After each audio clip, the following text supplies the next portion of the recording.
The moment of creation is a form of magic, where an off becomes an on, a 0 becomes a 1, then another, and another, until, deep in the complexity, you discover order, speed, reliability, power.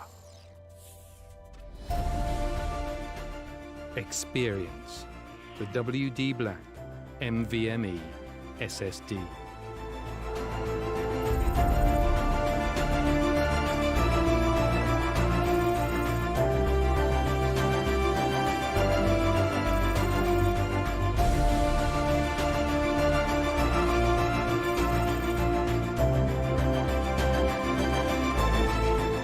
Fueled by darkness. Level up to NVMe SSD performance.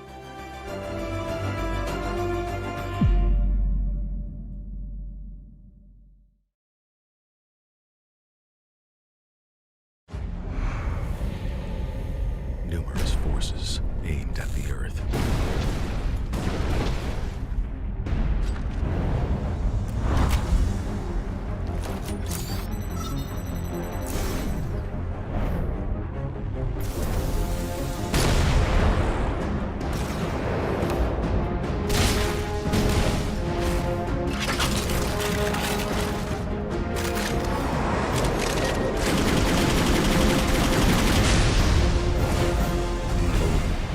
Justice.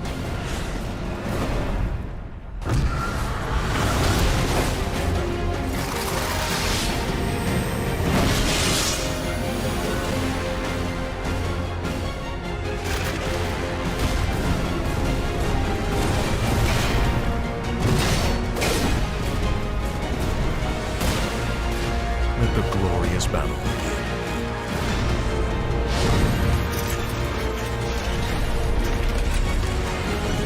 Geared up for victory. LG Ultragear Gaming Monitor.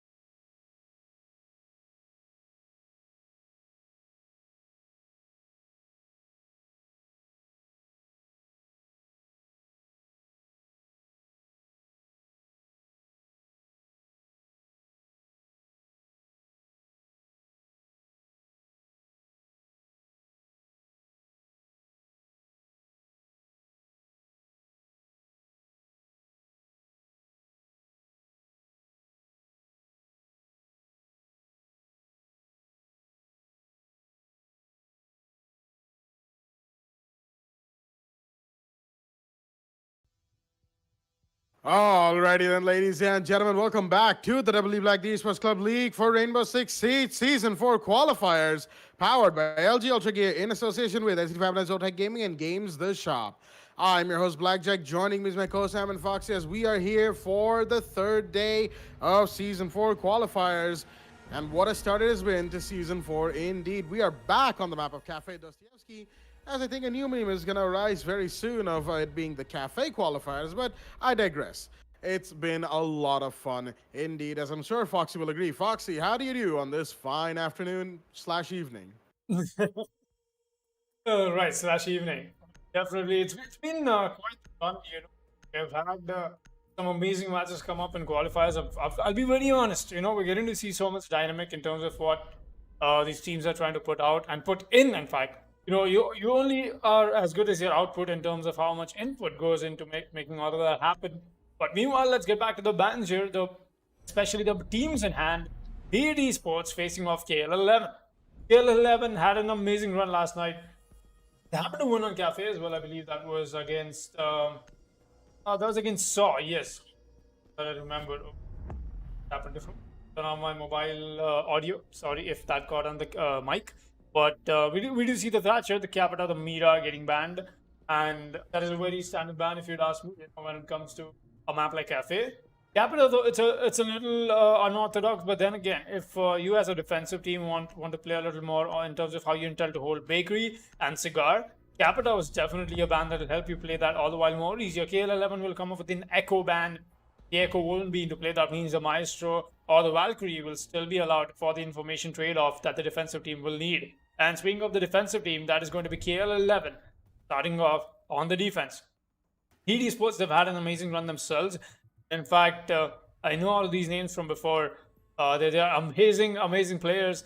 Good to see that they've finally found something cemented, something good to work on. Speaking of which, let's take a quick look at the rosters as well. Heat Esports has DZ, known as Dizzy from XR.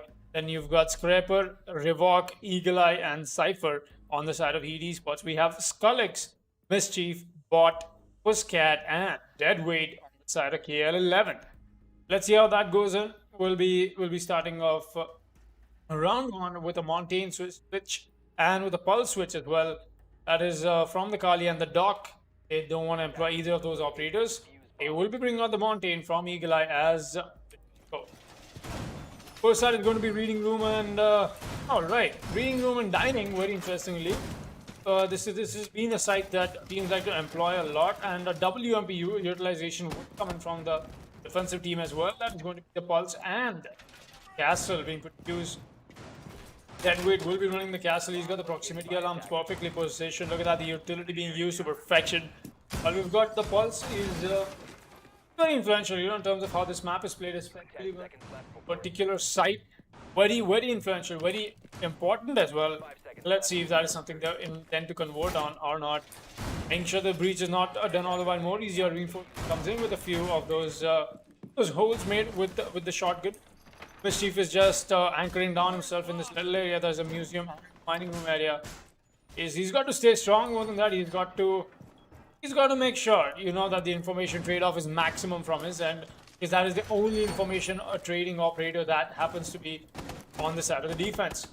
Very excited for today in terms of how stuff goes, because this is indeed the quarter finale, I believe.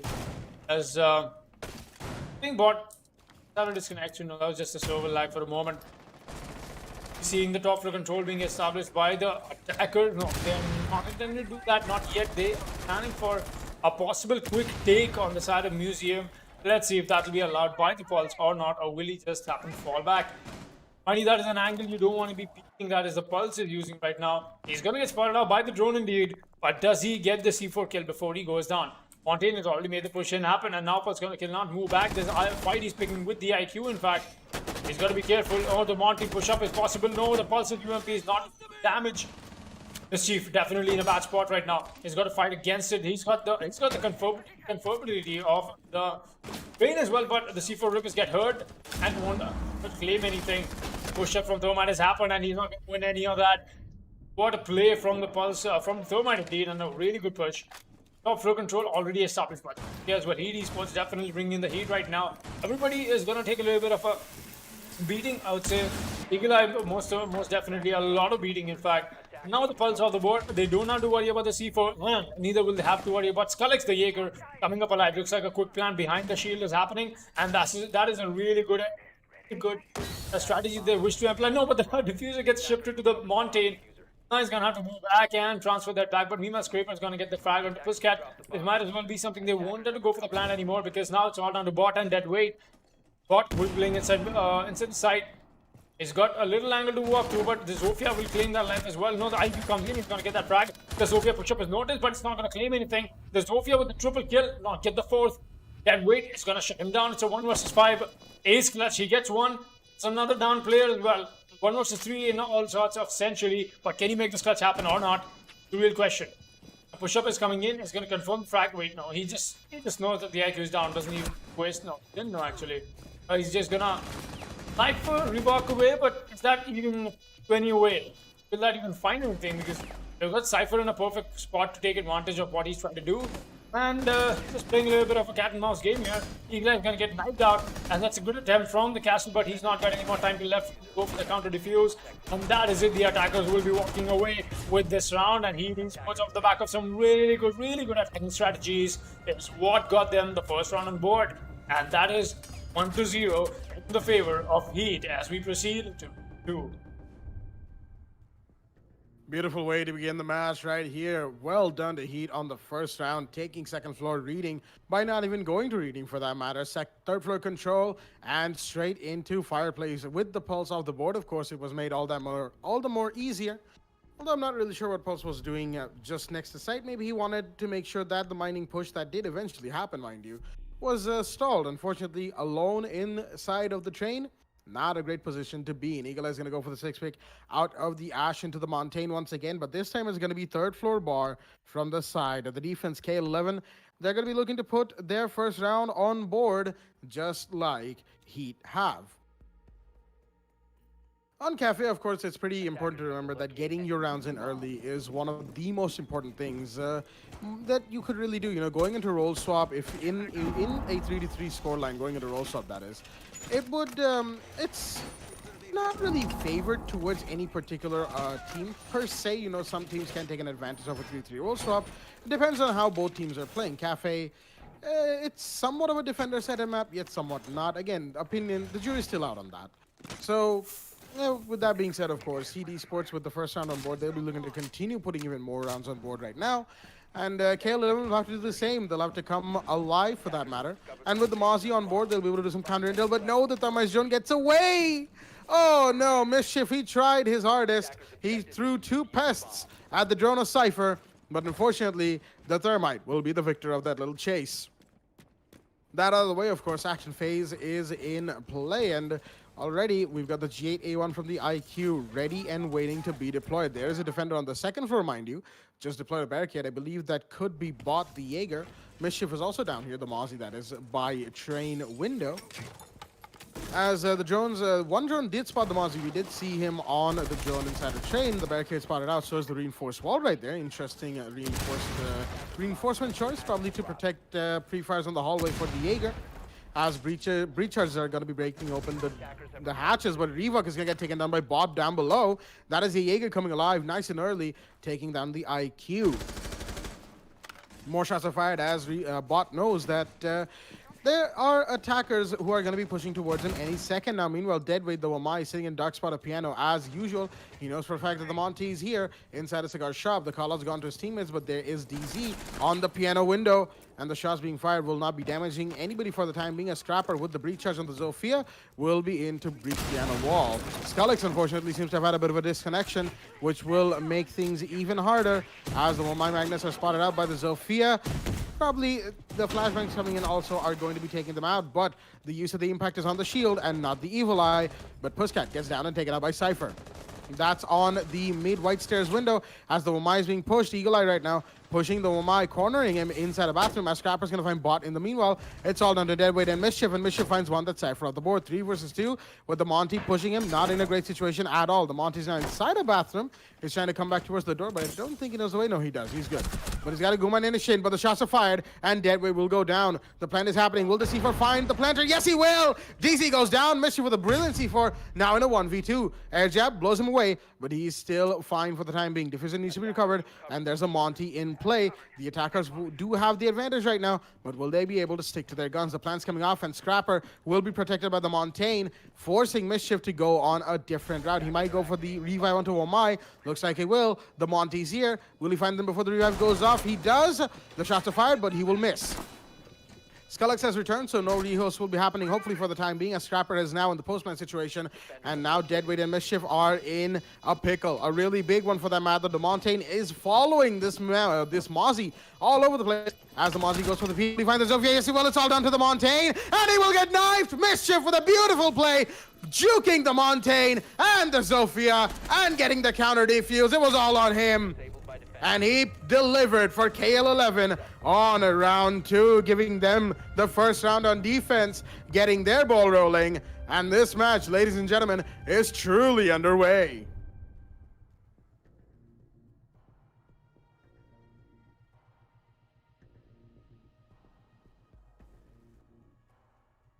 Oh, what a beautiful clutch right there from the Mozzie.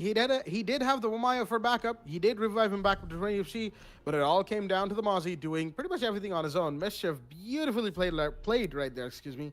And first floor kitchen and a service and not service entrance, kitchen, cooking, and kitchen service is going to be the site of choice from the side of the defense. I keep saying service entrance because kitchen service, kitchen cooking, and then you have coastline with kitchen and service entrance. So it's like those two words sort of overlap. Okay, enough explanations. My brain is just wired that way. I do apologize for all of our viewers who might get confused with my callouts. But we're here to have fun at the end of the day and to see some beautiful plays like the one we saw back in round 2. Definitely an amazing glitch coming in from the Mozzie over there. He delivered, and more than that, he didn't even need a revive from the Vamai. All that he needed was a distraction. The Vamai did exactly that, providing the distraction that he needed. KL11 are not going down without a fight. What a play from the Mozzie indeed. Really well done. Such an amazing play coming in from him. That's a 4K, I believe, from him. That was Mischief, right? Who got the clutch in, the Mozzie? Yes. Right, Yes. all right, Mischief. Definitely very mischievous today. A quad kill already putting on board. Let's see. That's going to be any different. 3 to round 3. Goyo being employed this time around from bot. They're going to make sure that they have their bottom floor hold coming in along with a little bit of an extended hold we've seen before. It's happened to be something that you can pick up from big strategies as well. Rotation being made towards Bakery and rotation towards Harry Potter as well. So very interesting and very standard in a way standard. You know, when it comes to competitive play, it is standard, but not on a general scale. No, it is not. Like the emphasis of the Montaigne being put to use. Skullox almost losing his head here. He's going to be patient a little more in terms of how he intends to pick that fight. No, that is not a fight you want to be picking Skullox. The IQ has all the while more advantage. Might spot Skullox any moment. And yes, she will. The one tap from Rewalk comes in. That is the head of the egg. Saying goodnight. Seeing bot more a little bit towards close to prep room, but he's not going to spot anything. There's a C4 guaranteeing rather insurance in case a Monty pushes up. But no, he's going to fall back. And the breach on the prep room has happened. That means all the while more room for the attackers to work with. And the head does get spotted out. He's going to blow the Goyo shield, but it's not enough to shake out the attackers back up. Of the prep room wall open, Goyo definitely really bad spot. But the push from Bakery is going to happen from the attackers. They intend to do that without any emphasis on the top floor. That is something that they definitely would like to work as well. But the IQ's doing a great job getting the utility done, taken out. Let's see if that is still going to matter or not as we proceed later in this round. The push-up from Deadweight has got to happen as he's got to eliminate the Nomad playing outside. But meanwhile, Rewalk is going to find bot as well. They might as well go for this plan any moment now that they want to, because there's no denial left for the side of KL11 unless they come alive with their frags, which they are not so far. Will they? I don't know.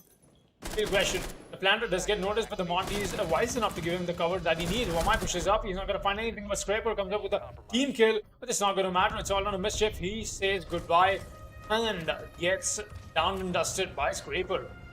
A nice round coming in for the attack once again. Heat Esports, they're definitely bringing the guns alive, and more than that, a very strategic push. Like I said, the emphasis in terms of how they are liking to use the Montaigne is amazing, and that is something that we don't see KL11 pick up on. And if they don't do that a little earlier then that might as well bite them in the back. Mind you, this is indeed the teams that will go further to the semi-finals, I believe. That is right. Yeah. So coming back to you, Blackjack, what do you think this match is going to go as we proceed ahead to 4? Round 4 is in play, and we're going to be having second floor reading room and fireplace hall in the play from the side of the defenders. Pulse gets switched out for Legion from the side of Mischief this time around. It's going to be very interesting to say the least, Foxy, because the way all 3 rounds have progressed, it's always been, shall I say, the first 3 rounds from Heat, rounds 1 and 3 have been fairly comfortably won when it comes to their attack. They've put the emphasis in the right place. They've got the campaign, they've got, well, there's no fear, not really much use of smokes right there.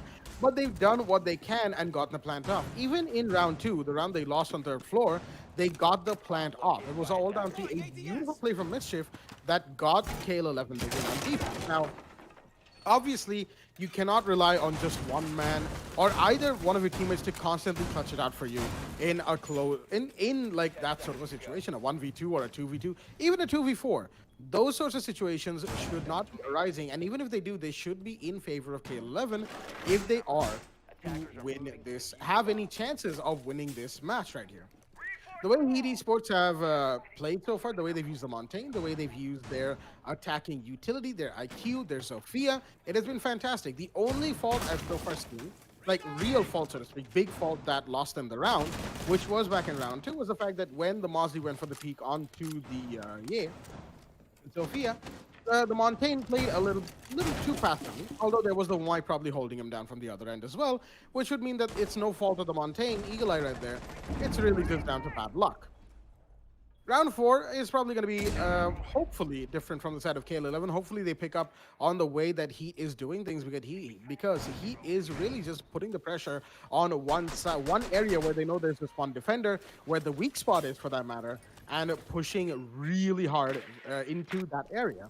And KL11 are yet to pick up on that, at least in these first 3 rounds.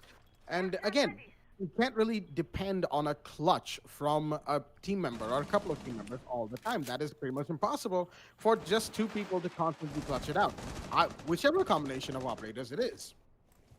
Scrapper, in the meanwhile, on the 3rd floor push from the looks of things, the Zofia, that is, as Bot is taking a bit of damage, not really sure where. The goo mines are coming out from the Legion. The Monty is going to be having them in his shin as he pushes in towards the mining room in the meanwhile. And the 3rd floor push is also in from Scrapper. He's going to find a Jaeger and a castle against him. And he's second now. While Mischief is very low on HP, he's pulled back, but the goo mines are being fought out. There we go. The IQ is in play. Utility denial is in. The Thermite is going to hard breach the wall right next to the fireplace. Anyway, this is Sophia holding down piano. Again, a beautiful push so far. They've taken control where they need to, but the Meat Jammer is what's stopping the Thermite from actually getting the breach in. So the IQ is going to have to rotate down to the 1st floor into uncharted territory, and Mischief is the man that she's going to be meeting. Unless Revoke doesn't go for this push, of course, in which case it will not be. Oh, he actually can get the Meat Jammer from the very footholds that the defenders have set up for themselves from the looks of things.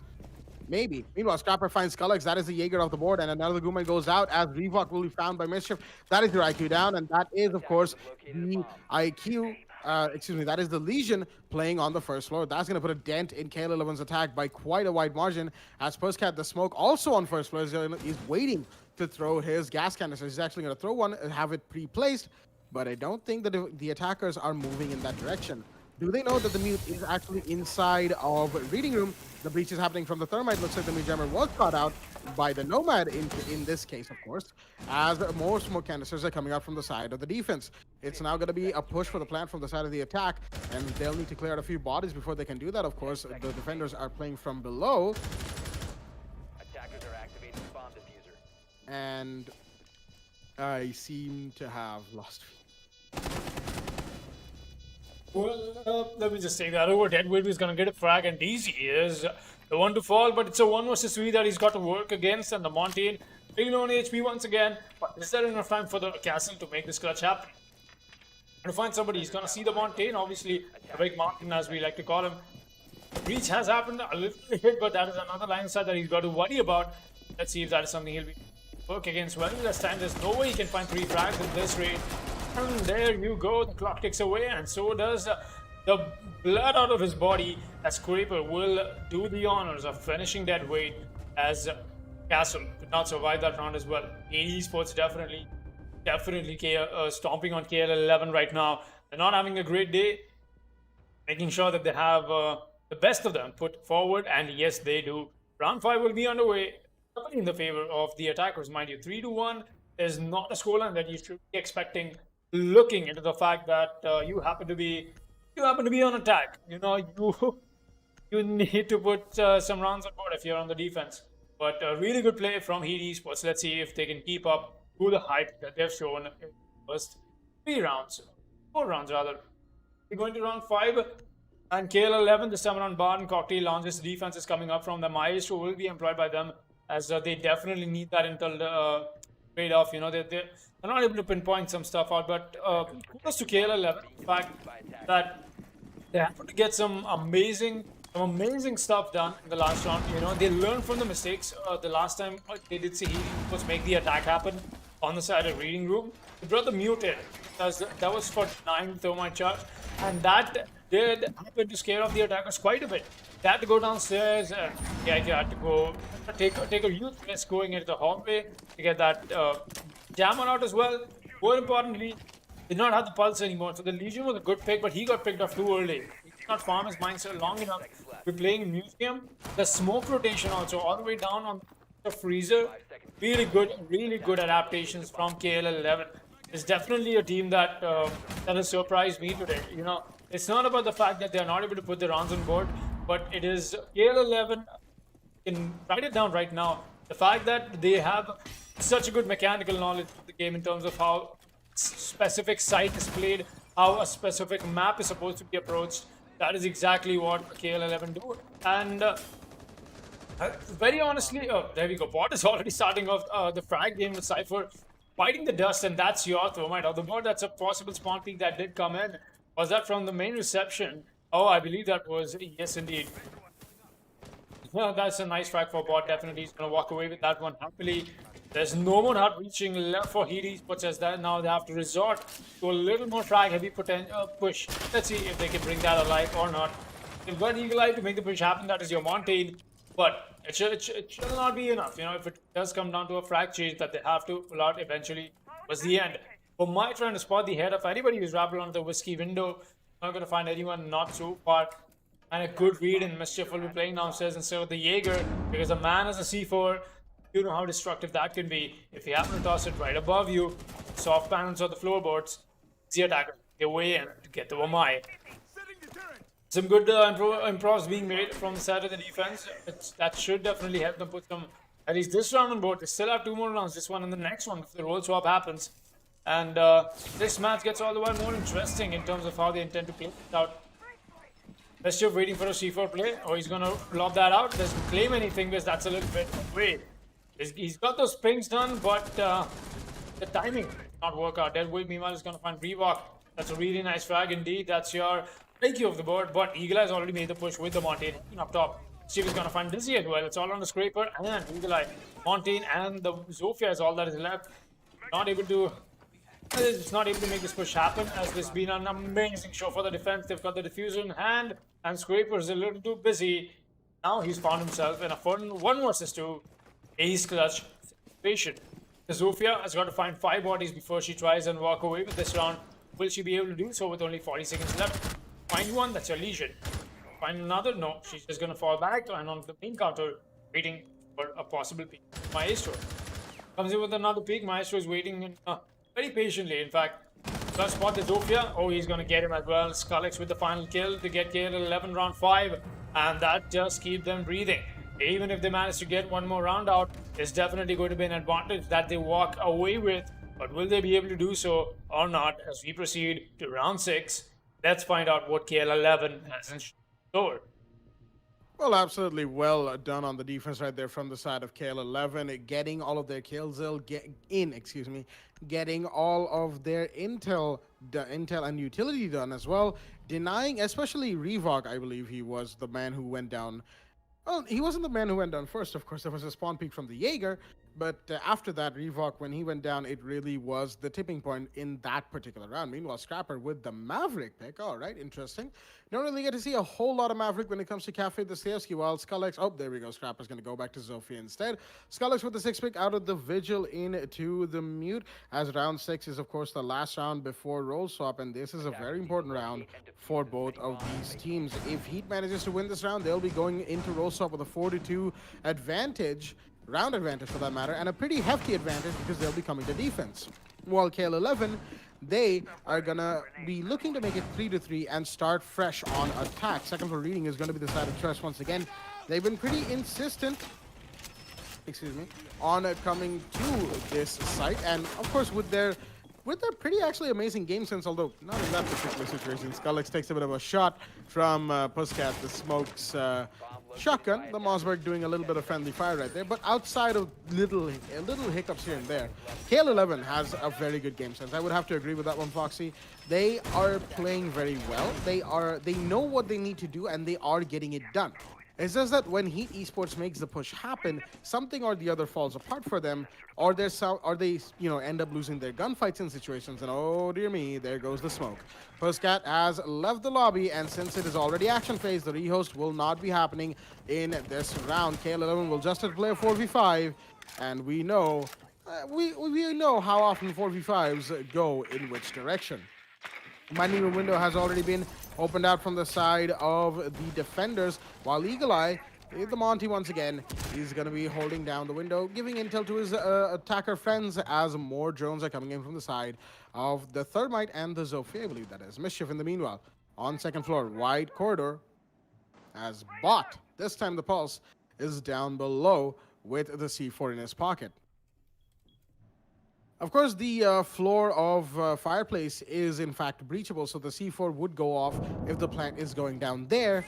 But if the plant goes towards reading, then it will not be a good situation at all. But the C4 is going to come out already. Will he find the Thermite? Yes, he will! He's going to find two, actually. That's Cypher and Revok. And the breach will not happen, as Bot, with the beautiful play, will swing the advantage in favor of KL11. Now is down to the Montaigne, and oh, Skullx is going to find one more. That's DZ off the board. The Nomad, who was right next to Monty, supporting him. He doesn't even know where the mute went. Of course, the mute went back into sight with his MP5K. As shots are fired from above. That's Heaven Balcony Monty. Eagle Eye unaware of where he's being shot at as well, as now Scrapper has to somehow dislodge two attackers from above to help his friend not be killed. Scrapper coming down the red stairs right now. Looks like he's insisted on pushing hatch. Pusscat has come back in the meanwhile, but to be perfectly honest, the shots are going to be fired. There we go. Scrapper's found one. That's Bot. The pulse down, but the damage, it has already been done. Eagle Eye, he looks like he wants to go for a plant right now. He doesn't even have the smokes, but he's going to turn around, find the spot, and start planting, protecting himself from the shots through that line of sight. In the meanwhile, I believe the plant has been fired. There we go. The Monty's going to take a lot of shots, but barely get away with only so little HP. But that puts Scrapper in a spot, because if the Montaigne gets taken out, he's going to be down as well. But no, he's going to be the first one to go. And now it's a 1v3, all down to Eagle Eye. He'll be taken off the board as well. And KL11 with a beautiful defensive play on second floor reading are going to comfortably win round 6 of the counter defuse from Mischief. And once again, the beautiful knowledge of the game that KL11 is exhibiting, that we have talked about so far, coming on board for themselves, using every single facet to their advantage, to their liking, and not letting Heat Esports get away with gunfights. Round 6, of course, goes to them, and now round 7 means the roll swap is in. 3-3 is the scoreline in no one's favor. Oh, what a possible comeback here from KL11. Brings in the equalizer. It did not want to give up the defensive rounds. Not so easy. What a play from them. Despite the disconnection coming in from one of their teammates, they made sure that they got there. They got the stuff started. More than that, they made such an amazing adaptation to beat every single attacking round that Heat Esports happened to bring on board. More importantly, the fact that they were not all the while wiser to realize the fact that KL11 has been making adaptations according to it. They were not observant enough to the fact that they need to change up whatever they're bringing on board. Just took their advantage a little too lightly, and KL11 punished them for exactly that. 3-3 is the scoreline, and what a great round the last round has been for KL11. That does put Heat Esports in the spot right now. 3-3 walking into halftime. Still say it's not exactly something that KL11 was intending to come up with, because they are the ones starting off for defense. And now Heat Esports have keep their fans not so disappointed, because if they happen to win a root defense, it's definitely going to be a bummer. And all the while a brighter day for KL11. Let's find that out in just a while. Round 7 will be underway. Rewalk brings out this Doc. We've got Eagle Eye on the clash as well. Cypher will be playing the Womai. We know how Womai and Jaegers duo goes down hand in hand. That is something he intends to do. A bit of a pre-fire being made just to make sure he intends to use that angle later on towards the game as the game proceeds ahead. Let's see if that is what the Jaeger wants to employ. And Rewalk has got himself a nice shield. More than that, an entire operator with the shield to make sure the stall of the attackers is happen. Perfection. Standard work being done from the side of the attack. They're making sure they're getting their top floor control established and making the top floor push established. In fact, Skullx will be watching this barricade that he's requested to get opened up, and there you go. He's got to spot the clash in the hallway. Now that the clash is spotted, he's got to be all the while more careful. Does not want to get peeked, on a counter peek rather, from the defensive side. He's got the rifle shield, but we know the memes that go on that rifle shield. It's essentially just it's just a plastic wrap. Yeah, that's what the rifle shield. It's a plastic wrap. Skullx. We'll be seeing him watch this angle. There's a possible Womai coming up to them. Will he be able to make that peak? No, he's all the while more wiser. He's going to fall back after deploying over my charge. And there you go. Oh, what? The teamwork being done. The Zofia and the Blackbeard dislodging the clash is definitely going to light the clash up, but not enough.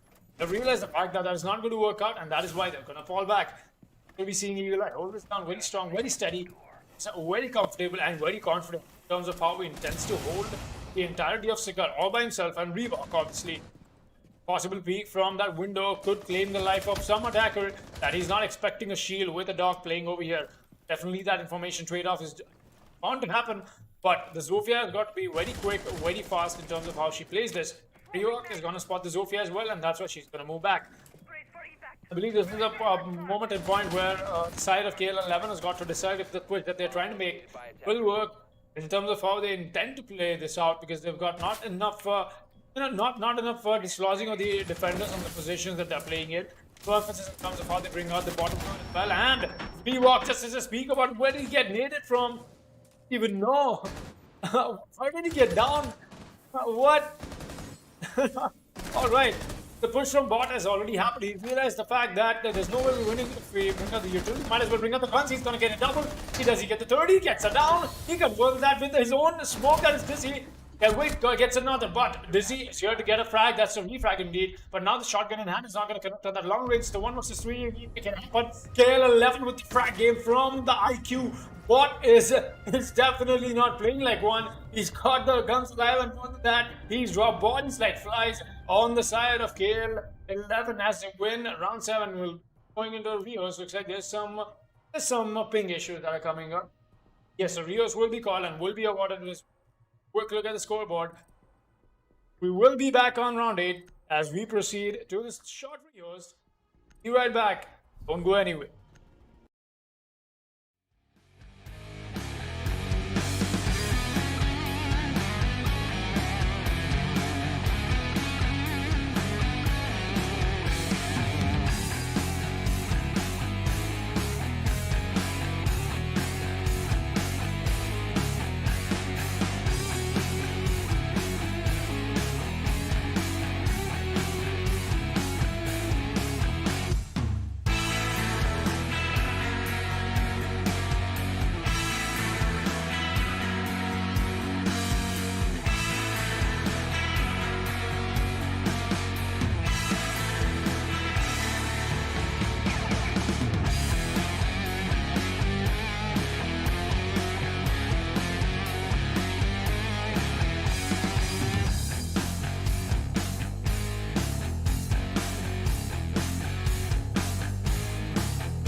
Alrighty then, ladies and gentlemen, welcome back to the game between Heat Esports and KL11 on the map of Cafe Dostoevsky. It was a short rehost indeed, and we are now back on the other side as KL11 have managed to take the lead for the first time in this game. 4-3 stands the scoreline in their favor on the back of some amazing gunplay, especially in the last round that they had on attack. Round 7, that was the first round post-roll swap. And let's just say that in moments where you realize utility might not cut it out for you, go for the frags. And that is what KL11 did, and they did it to perfection. Round 8 is in play. First floor kitchen is going to be the site of choice from... First floor kitchen is going to be the site of choice from the defenders, that is. And now, Heat Esports, as the Ying gets picked out, 6 picked out for the Sledge, the Clash for the Jaeger. Both Blackbeard and the Nook are in play from the side of KL11. It's very interesting to see because Blackbeard is more of an upfront point type operator, goes up ahead in front of everyone else, has his windshield in front of him, and decks at defenders left, right, and center, while Nook, she has a far more stealthier playstyle. So it's going to be interesting to see how Mischief and Pusscat communicate with the rest of their team and get their frags utilities in. Of course, Nook, with her cloaking ability to all defender intel gadgets, is going to be very useful, especially given the fact that there are no proximity alarms in play from any of these defenders. The entire defensive lineup we have right now from Heat Esports, does not carry a proximity alarm. So that was, I think, the only thing that could have given Nook away. As of right now, Nook, I don't know if I'm wrong, correct me if I'm wrong here, Foxy, but I believe Nook is actually susceptible to proximity alarms for the time being, as in she's detected by them. So that will not be the case here, with the proximity alarm not there. So the Nook could be used to great effect. Again, requires a bit of coordination from KL11, but with their game sense, with the way they've been playing these rounds, especially these last 3 rounds back-to-back, it could very much happen. Looks like Pusscat is going to be going for a push on from the top floor, from piano window of all places, joining it out for himself, making sure that every single nook and cranny, pun intended, is clear, and getting into Cigar Lounge as the Blackbeard is actually holding down on the mining balcony as well. Interesting playstyle right there. Eagle Eye is on the first floor bar. He's got a punch hole for himself all the way to that window, the north side window next to the main reception door of Cafe. But there isn't any attack push coming in from there. There might be an attack push coming down White Stairs eventually. But right now, Eagle Eye can pretty much rest easy in this region for the time being, provided the intel comes in from the rest of his teammates. Meanwhile, Scrapper is just holding down his Legion and DZ inside of the lounge area, VIP section, of first floor. Kitchen cooking is being held on by the Kaid with the C4. The Mute Cypher, he's also got a C4. He could make some beautiful plays happen. But again, things remain to be seen how they will pan out. Shots are fired, as that is just the Jaeger, along with the smoke, taking out some of the railings on Brown Stairs. Meanwhile, the vertical lines aside are being made by Skullix. He's got to be careful, of course, with the C4 in play from below. He could be taken out. Oh, he barely just didn't see the Mute right there. The C4 comes in from the Kaid, but it will not find anybody, as that is one C4 out of the board. But there's another one that the Mute has that Skullix has to be careful of. Meanwhile, a hard breach happened. I believe that's the cold room hatch from the side of Deadweight. Mischief was taking a bit of damage in the meanwhile. Looks like a push towards the first floor bar is happening, and Skullix has been down from the C4 from the Mute. I believe that was, not really sure who threw that yet, but it was the Mute. He's in the area, but only a down, not a kill. That will put a dent in Heat Esports' plans. Of course, KL11, 2 operators on low HP. They have to be careful right now with how they peek, as the Nook is in the dining room right now. Will he see the Jaeger? Yes, he will. Will he catch the head? No, the FMG just doesn't do enough damage, and the shots are fired from behind him. That's the smoke. He's down, but will the kill be confirmed? The Blackbeard on Brown Stairs has pulled away. No cover right there, and DZ Smoke will do the job. The Nook is down. Pusscat is on the board. There's less than 18 seconds remaining. KL11 have to make this push happen because it's now or never. The plant has to go down. If it doesn't, they will have a massive problem. Shots are being fired as Deadwood is trying to find what this Jaeger is playing, but the Scrapper is going to find Skullix in the meanwhile. Bot finds DZ. Will he find the Jaeger? Yes, he will. He needs to find so many more. Thumber's got to make his way towards side. He won't be able to. He'll be down. And Heat Esports will hold off the attack of KL11 successfully on round 8. Just on the back of KL11 taking far too long, being far too hesitant in the push, even when they may have been able to get it off earlier. Round 8 goes to the side of Heat. The scoreline is equalized once again 4-4 in round 9. No one's favor. Alrighty then. Was quite the round coming in from the Esports day, bringing the equalizer right back from started. Looks like that advantage that we did see KL11 take off on the off chance of them having to put more rounds on board, as they're the ones who happen to be on attack. Well, definitely the way the map favors the defensive side, that is exactly a perfect portrayal of what we saw in the last round happen. Attackers need to locate. Let's see if we'll be able to see them do some more of that. Going ahead, DC comes up with a nice rotation. He's going to make sure that the laundry and more than that, everything else will be opened up as well. The double SAS operators will be using the mute and the smoke. Make sure there's enough soft reach happening. Make sure that there's enough room to rotate. In case a situation like that has to arrive going ahead into this match. Some standard drone work being done meanwhile from the side of KL. Make sure that they have enough information to get off as well. It could be anybody's game at this point now that I think about it. It's not essentially favoring anyone right now. What is the scoreline? More importantly, it's going to be something that I'll look out for you. Got to be a little more well adjusted in terms of how things go out, how things pan out. Never be over predictable. So yeah, Prepper is going to bring out the Valkyrie. That does give so much information off with the attackers as well. About the attackers rather, not with the attackers. Obviously, because now they're running a Dokkaebi. Eagle Eye comes up with the Maestro, and that is another information healing operator. But the skip has brought on the Jackal. It's like they want to pin down the defenders coming in from the side of Heat. They're being a little maniac-y, or should I say the word? They're being a little mischievous. Well, that being said, we'll be seeing a Cypher hold on. The tangle that is, I'm not sure who, but he's going to take a few shots, and that's going to be Skulix, in fact. Not exactly a peak that he's intended. I think he's going to fall back almost for the breath of his last few HP that is left on him. Well, Bot has made his way onto the Stylus Cigar Shop. Captain's going to spot the Valkyrie camp, but that's on the other side, and that's has got to go with the fire from the Commando instead. Got to make sure that he has that little bit of a advantage in terms of how the information trade off occurs at the defense. Mischief, sure that nobody's allowed to get over aggressive on that wide hallway. Revox the one who will be any moment now. Smoke is going to deny any line side, but that's not a good smoke, I would say, in a way. I'm not sure what the second smoke is supposed to do. That's a hard wall anyway, but I believe that what they're trying to do is isolate defense and pick them off one by one. Sledge Rappel on the other side is got to catch the Maestro, but the Maestro has got to be otherwise more wise if not to peek this, and he's going to do that anyway.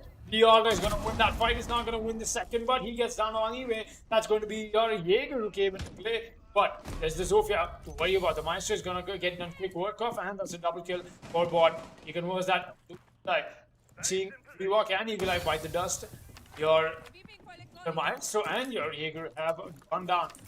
4 versus 3 right now in the favor of the attackers, but not for long. They've managed to drain a lot of time, at least how the defense is supposed to pan out. They've got the C4. No, actually, Pepper does not have a C4, and neither does Cypher. Where will the C4 go? Another head gets popped up, and that's going to be Dizzy. It'll be your smoke on the board.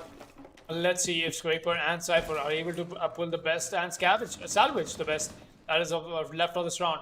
Scraper is making his way up onto pillars. He's going to spot the Valkyrie, or the IQ, but the Valkyrie is going to give position with pre-fire coming in. Almost getting a head taken off through that wall bang. It's going to go for the long rotate. Cypher moving on side. It's going to get one, but he gets refragged back. You know, there's another attacker playing up top, and now he has the top floor angles to work with, and the defense going down in the default spot. He's not going to spot that out, and that is why now it's a post-plan situation in a 1 versus 3. They had a ton of 1 versus 3s, but this one is not that Heat will be walking away from. It's a KL11. Put another round on board off the back of Skulix with some amazing game sense. He's going to move back up and get the frag in the Valkyrie where you should be.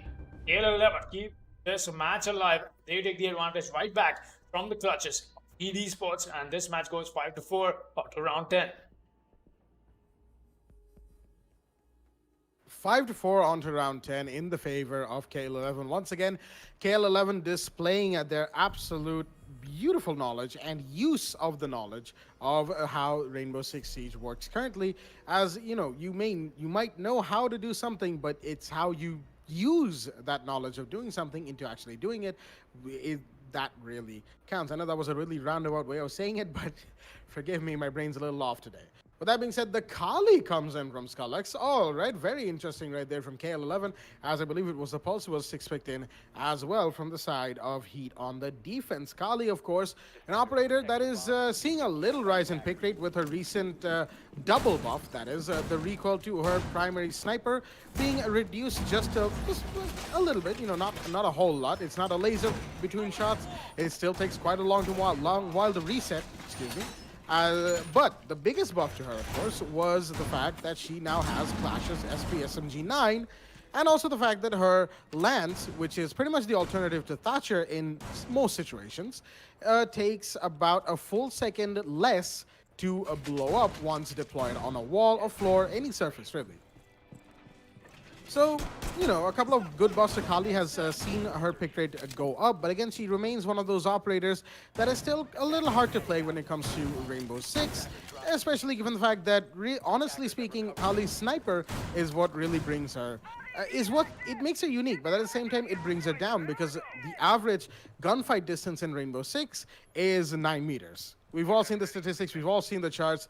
Anywhere above 9 meters is less and less and less likely, and Kali really likes to operate, well, pretty much 10 meters and above.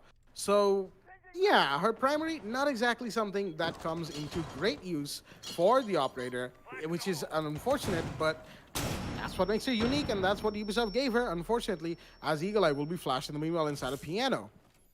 Jones is going to spot out the Clash that is inside of this place as Dark Spot is being held down by this Clash without a shield. No Wamai sitting here. In fact, no Wamai at all from the side of Heat Esports. Looks like they don't want to invest their time in the magnets, and hold on to piano is going to change up. That is the Clash. Of course, we saw the Clash we used here before. That was back in the 7th round, the round post-roll swap. As Bot's going to find Scrapper in the meanwhile. That's your Pulse, who was all the way down below, I believe. Yep, he was below ground stairs, and he's been taken off the board. The Kali trying to find the Kalash, who went for the peek right there. Of course, Kali's bullets can make Clash de-equip her shields temporarily, but Cypher goes down in the meanwhile. That's the mid-stairs window peek from Bot. The man has been really coming alive for his team, and now the push is in. Clash, excuse me, is going to fall back on White Corridor on towards that mid-window, which means Kali and Zofia can make their way towards Cigar Shop and Lounge, respectively. Flashbangs come out from the Thermite, but there's an ADS to stop those flashbangs from flashing anybody. DZ pre-fires that specific line of sight, but can't find anybody just yet.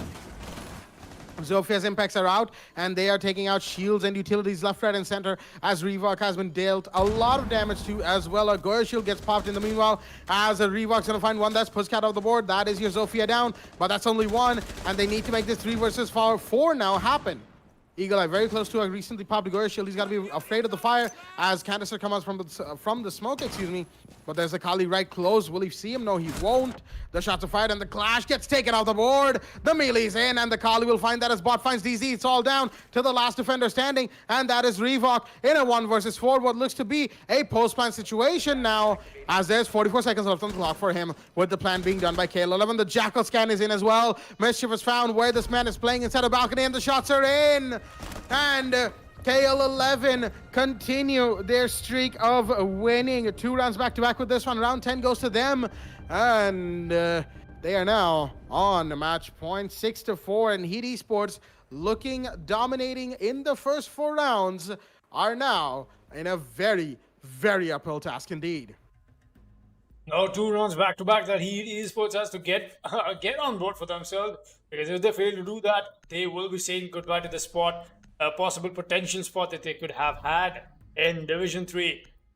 That is definitely something that Heat Esports did not see go down to. As the match started out, it was heavily in their favor. 3-1, marginally different. KL11 has made the comeback happen, and more than that, they've made this game and turned this game all the while in their advantage with some amazing adaptation that they happened to make mid-round, mid-match, and mid-swap as well. 6-4 is the scoreline right now. They sit on match point. They might as well take this match any moment now if they wish to. But it only stands to see if Esports can get 2 more on board. Take us to overtime. Because all KL11 needs right now is getting 1 round. That is all. 1 single round on board. Win that, they win this match. Meanwhile, Esports has get 2 of them. I wouldn't really say, you know, I cannot really make the judgment of the fact that, alright, it's 2 rounds, it's super here. 1 round is not all the while more. It just happens to be so many more variables in that. What side it is, what the operators are being, what's the morale of the players, and that is exactly why it makes it such an uncertainty in terms of how this match will go forward.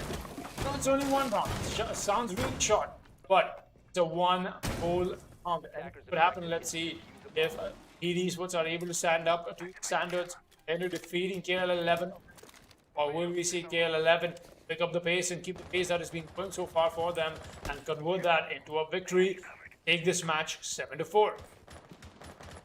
Looks like another bakery push is in place from the attackers, and that is exactly where they are assembling, making sure they have enough leeway. Bomb diffuser has been dropped. They should make that push happen. They did not have enough emphasis on top floor like we did see he was bring out. They want a little more linear, a little more horizontal push, emphasize in terms of how bakery push works. I get it. It's only how they want to push it, and it's okay. I don't blame them. It's working out. Might as well do it. Oh, wait a minute. Mischief is already pushed up fully close. He's going to be in the mute and also face off with the Kaid any moment now.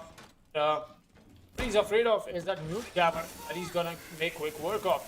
Now with the breach happening on prep room, it's going to give them all the while more room to work with. But wait a minute, there's nobody watching the flank on the side of small bakery. That's such a big loophole. I believe if Esports happens to know that there's no flank watch coming in.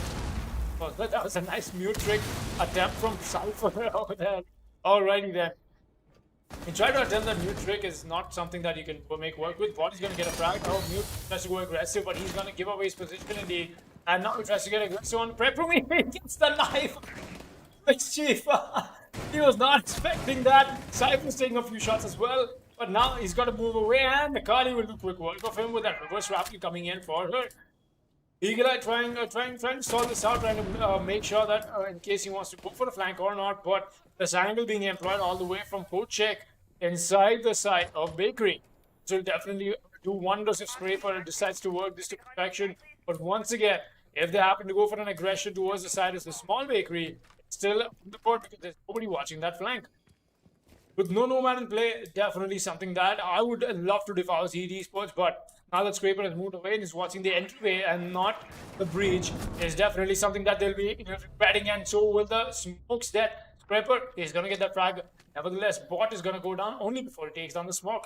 It's all down to Eagle Eye and Scraper. All eyes on them because all hoops are on them, but no, the Kali is going to get that down. It's all down to Eagle Eye. Does he get this one versus 3 clutch? No, he won't. Kali with the second frag, and Skrillex, my man, with the double kill to finish this matchup for us and give KL11 the victory. Boy, oh boy, what a thin, what a crispy shot from Skrillex. That secures the deal for KL11. This team has impressed me too much. Let's see how they do in the next round. Tomorrow, KL11 will be taking today's match 7-4 on Cafe against Esports. Blackjack, any closing thoughts on this match? Honestly, at this point, I would like to say to Heat Esports, if you're watching this post-game, then, well, post-game, whenever you're watching this VOD, that is, you know, the attempt was there from Heat. Don't get me wrong. But again, they were getting a bit too predictable, even on defense, which allowed KL11 to really get away with a lot of rounds, just catching up so quickly, adapting mid-round, between rounds, everything. KL11 very impressive, and I definitely hope to see them in the divisions, but we still got a couple days of qualifiers left before that happens. With that being said, there is another game coming up to our viewers. There's actually 3 more games today, but 1 more game for this stream, as far as I'm aware. That is Same Clan versus Lightning Warriors. All right, very interesting choice of name right there. But that game is in fact coming up. We'll be right back with that. Stay tuned.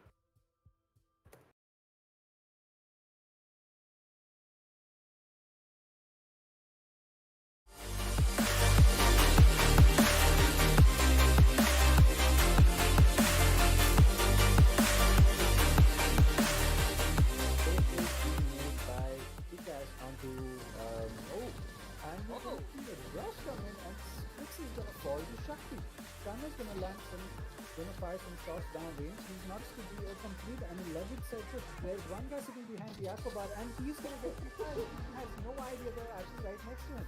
Ash plant. The smoke's going to connect behind that. That's going to give away Smoke's position. The Ash is going to push in. She does not know the Smoke's prone, but she's going to get him as well. And this is a complete collapse from the side. Oh dear. PM. Oh my god. What just happened?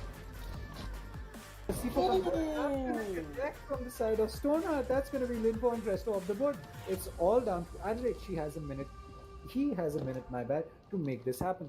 It's probably been called out that Maestro is inside garage, and yes, Adelaide takes him out. He used it to get 2 kills. Hiban is going to be using the flashes and probably going in for a plant. It's going to be a default plant, so Stoneheart might just be able to deny it from downstairs. As he sees the legs, he's going to fire some shots, but no, it's going to be called out. That plant's going to be going down, and it's like cash. The flashbang comes out as Bandit's a flash. Adelaide does not make good use of it as he lands some shots onto Stoneheart, and he's going to be 1 health as Adelaide clutches it successfully for Invalid is going to take Kingu off. Excuse me, he's going to be taken off the board by Kingu. As it is a 2v2 right now. The plant is coming off from Cresta once again. Maestro's pushing up metal, and Kingu's trying to push up the rotate. And Maestro's going to deny the plant with the last 5 seconds of the round. He's going to fire more shots, and the Aldo will connect onto Adelaide. And Maestro with the clutch for his team, denying the diffuser, getting the last kill, will give Shining Heroes round 6.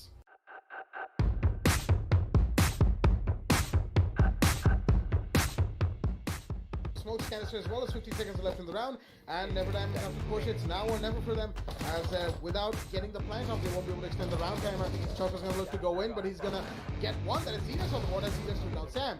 And Mojo's going to get one. That's Kuntal. That's a 2v2 suddenly. He has to go to the plant right now with cover from Shota, and that's what he's going to be doing. As Lem is going to try and push in, but there's no place there for cover. He's going to find the smoke. Do a lot of damage, but the castle is still here. The plant is going off. It has gone off for that matter, and now it's a 2v2 in the post plant. It's a 1v2 for that matter. All down to Killen with the castle and the UMP. He won't be able to do it, as Never Diamonds will make the plays happen for themselves and take CCTV on round 9.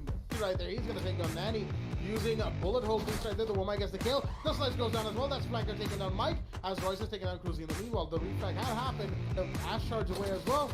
As looks like, oh, he's going to get one. The thermite goes down as well as he makes the rotation. And Flanker's going to get another one. That's a triple kill for the Legion right here. What is the man doing? He is ripping through Virtual Fire's attack. And Viper seems to be the only one remaining for the side of Monka's at the door of Workshop, or Surface as you will. There's a runner come from Lusty Boy, but no, that's going to be the distraction, Mikey, because Flanker gets the 4K through the window of Supply Room. He does a 1v2 right now, and Nanny has to try and make a 1v2 happen for his team, but will he be able to? The Jackal sitting on the red carpet hallway. He doesn't even have the fuser, and only so much time left for him, as the Clash is going to be shocking away, chipping away at his HP, leading him towards the Kaid for the eventual kill, as Jackal's going to go for the beat. The Kaid's hiding, and that is Dash right here, as Jackal wants to make this play happen. He's going to shot from Nanny! He's going to connect, knifing the Clash and getting the headshot while trying to ADS on Kaid's head. What?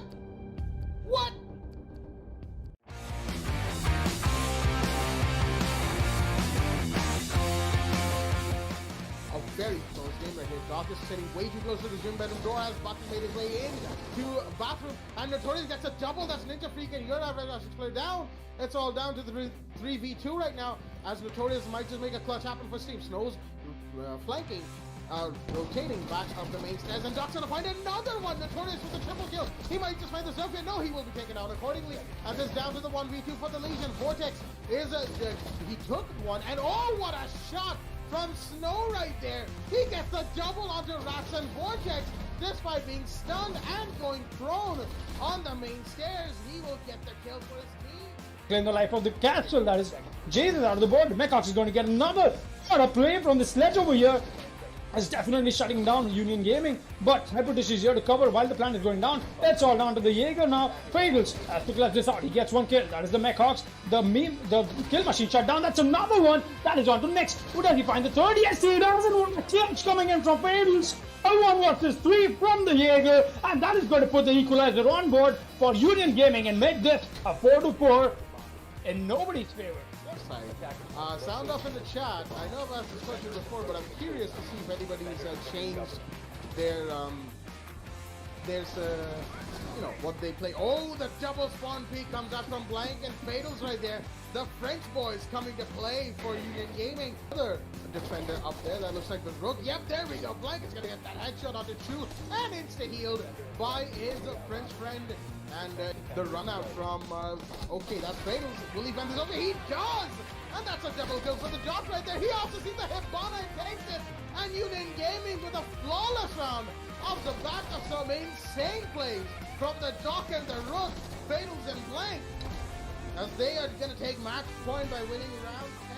These will come down 82nd now. Yep, there we go. The counter defuse is coming in from the Echo. Monty's made his way very close, but the Buck is here to deny. He's going to find two. He's going to down one, of course, and that is Beaver getting the kill. But no, the Skeleton Key comes out, and will he find the Goya? Yes, he will. A triple kill for Blank. He's on route for the ace, and he will get it. Blank on the Buck with the ace to give the round to Union Gaming. Is going to win out round 4 right here off the back of a very fast plant from the Monty, surviving a C4 as well. Of course, the Echo out there. Oh, that was a C4 throw. That did not connect. And then he's going to find Mute. And oh, dear me, Beaver, he does find Jesus, but Skipper goes down. And as I was saying, Beaver nearly took down his own teammate as Skipper has gone down. But the Wamai goes down. That's Beaver taking another one for himself on the JV. And the Maverick pushing up to him. The IQ is coming in as well for the kill. And both of them are coming in for that matter, as Buck is now going to go for a plant in a different position. And the Echo exposes himself, and there we go. Beaver will take the kill onto Blank. And Vector Sports will win round 7 right here.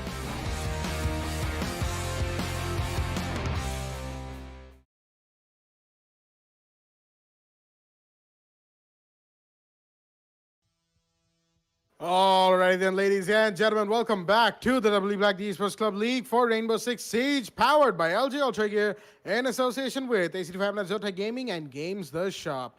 I'm your host, Blackjack, and joining me is my co-host, Sam Fox, as we are here with the game between Sane Clan and Lightning Warriors, the second game of Day 3 of Season 4's Qualifier phase, as the map.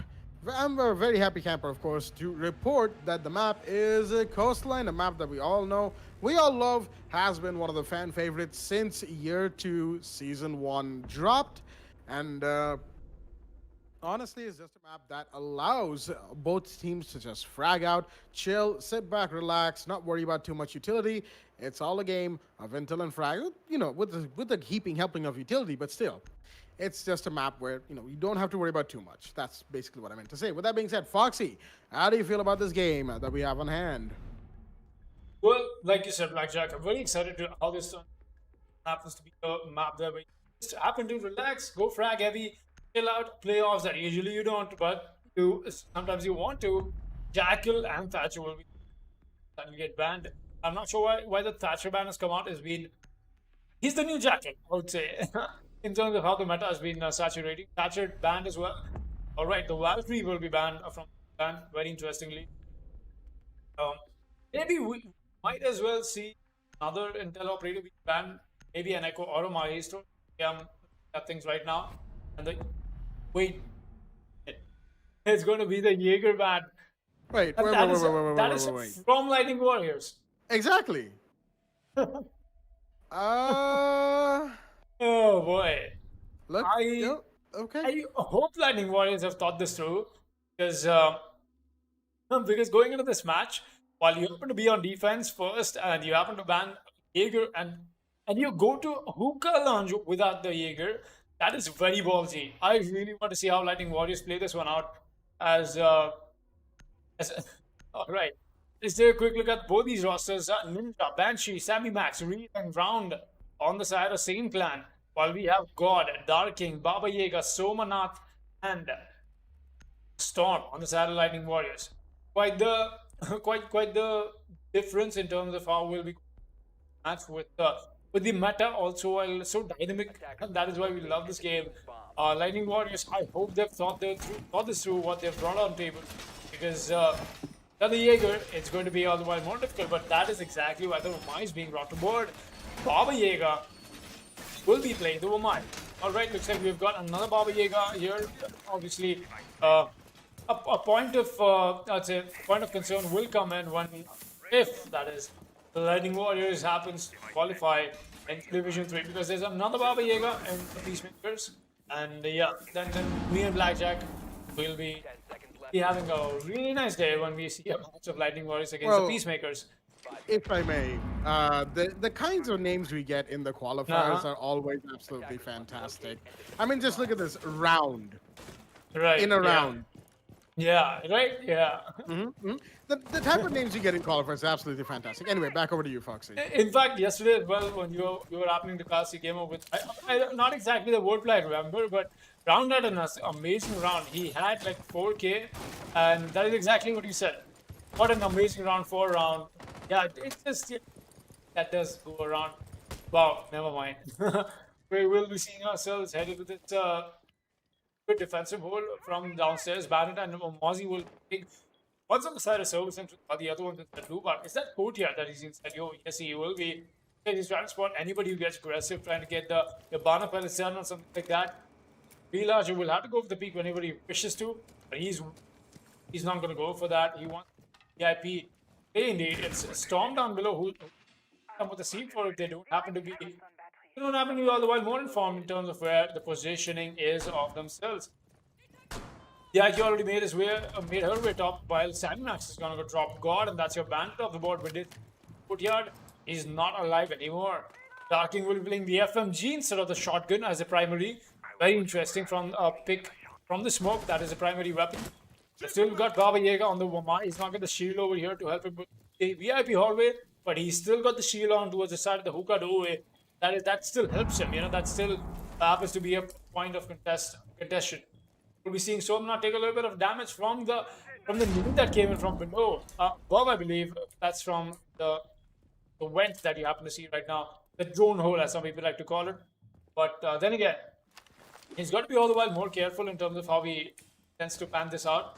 There's essentially no my charges. Baba Yaga is far off, and I think it's come to a standstill in terms of how they intend to play this.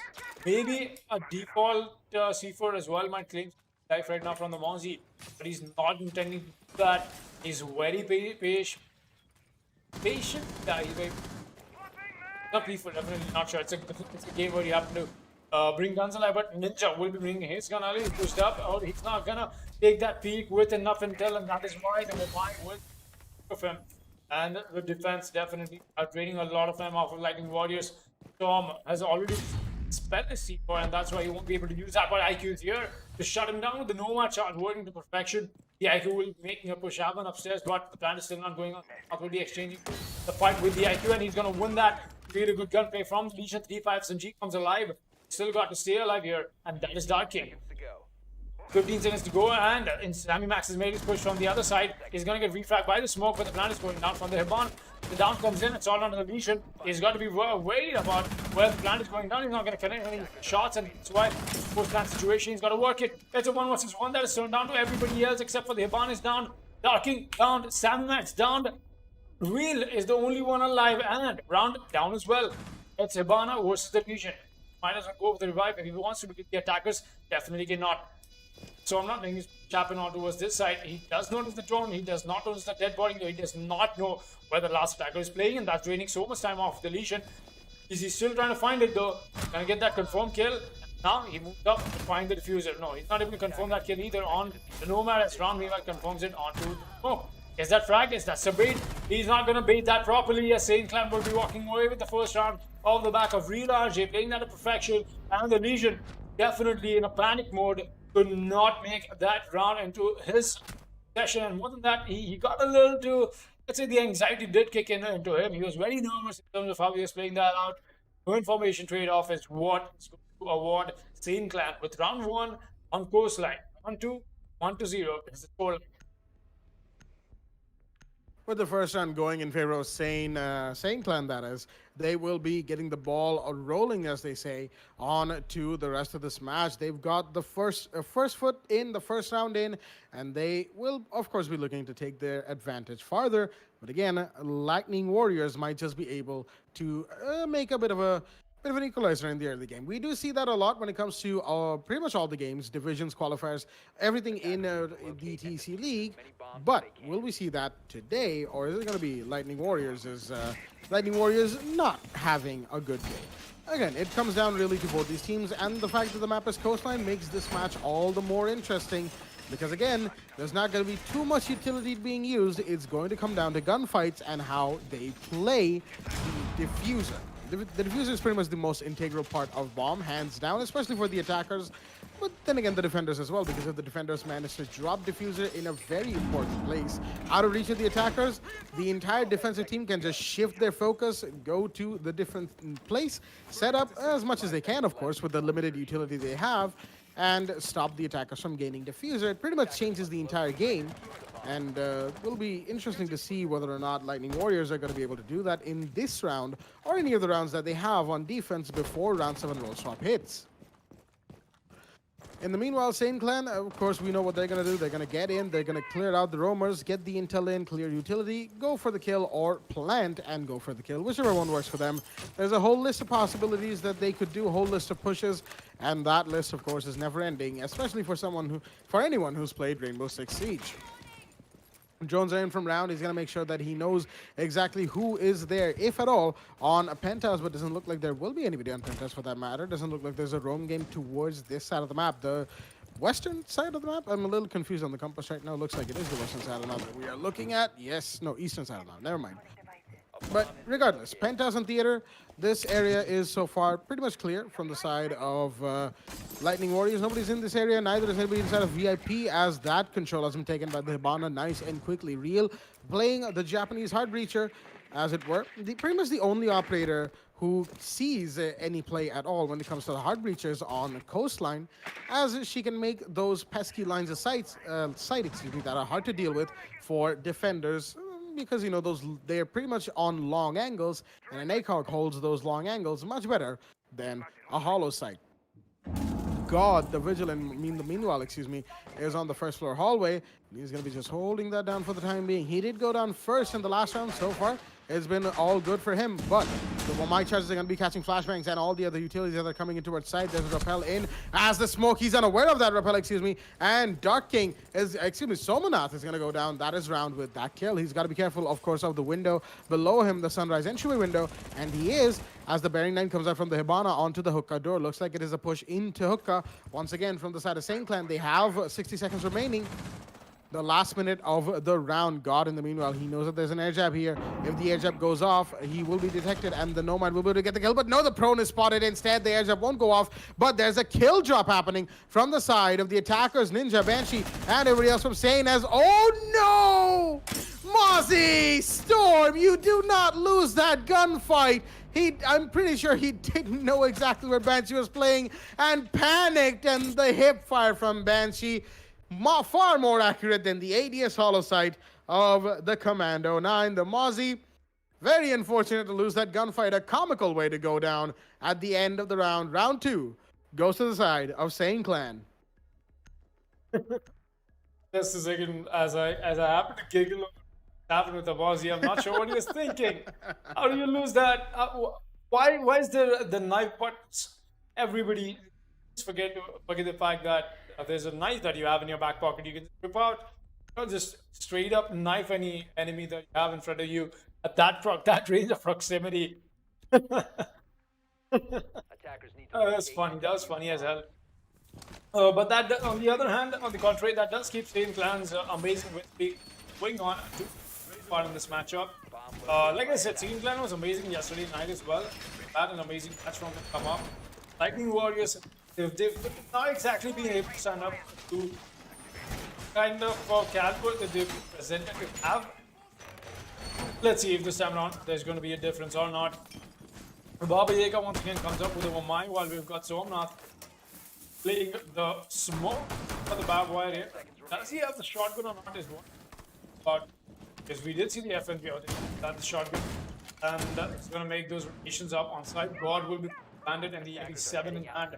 Storm, meanwhile, the Vigil will be and above. He's going to make sure that no matter how this round pans out, the flank should come in time. That is something that they've not been able to crush so far. Lightning Warriors, the flanks have been off the. It's been a little ill-timed, and that does happen to bite them in the back. But window, as a flanker, that's your duty. Really good window, and that has to become a conversion. And but we'll be playing here, top of white stairs. Trying to get spotted up. Fire comes in. That's definitely going to get round away. But meanwhile, I believe that is Sammy Max who's down. That's the Witcher. Storm is going to go down, but the Twitch drone might as well get that kill. Sammy Max does not want to employ it. Oh, he's going to spot another. That's a free kill awarded for Sammy Max. Storm is still going to be down, mind you. I'm not sure why the Bandit decided to go. Look at that. The trail of blood left for the Vigil. At any moment now, oh, there we go. Sammy Max is still going to be the one making that conversion and not the IQ. The IQ tried to steal that kill, but Sammy Max was all the while more faster. Dark King has come with a clash play. He's going to be playing on site, but the top floor reach is what is really going to be a point of contention for the side of the defense. He's going to find a headshot, and that's Baba Yaga taking down Ninja. Gets Legends off the board, and that's a breather for the defense, at least as of now. As I speak about it, we'll see Dark King take the fall, and he's down but not out. But there's no way they can go for the revive right now, because the clash is being watched from above and from all angles possible. We'll move back up to the side of the rotation doorway. They get the revive in, but will that matter? Solo on HP. Dark King will be holding this attack happening from the side of Saint Clan, at least off for the while. A really good positioning from everybody. There's the flank being watched from above. Banshee's gonna get that drop as well from above, just like I said. And that does leave it. Baba Yaga and Somnath. Somnath goes down. It's all in the Baba Yaga now. And the downs and out from Real RJ. Gonna find a frag. That's the double kill for the side of Baba Yaga. All kills on board for the defense have been made by the Womal. They're trying to find the Nomad, but he doesn't know the push from so it's happening. Oh, he's gonna get that down. He wants to convert on that kill, but is that wise enough to do so? It won't be, because the push from Nomad already happened inside the kitchen. Will be walking away with that frag as well. That is why the smoke on the Womal could not survive the end of the round there for the side of Lightning Warriors. Round 4 will be underway. It's 3-0 in the favor of Saint Clan heavily, but we've seen better comebacks happen. Some amazing comebacks happen, and on a map like Coastline, anything is possible at any moment. Round 4 will be underway.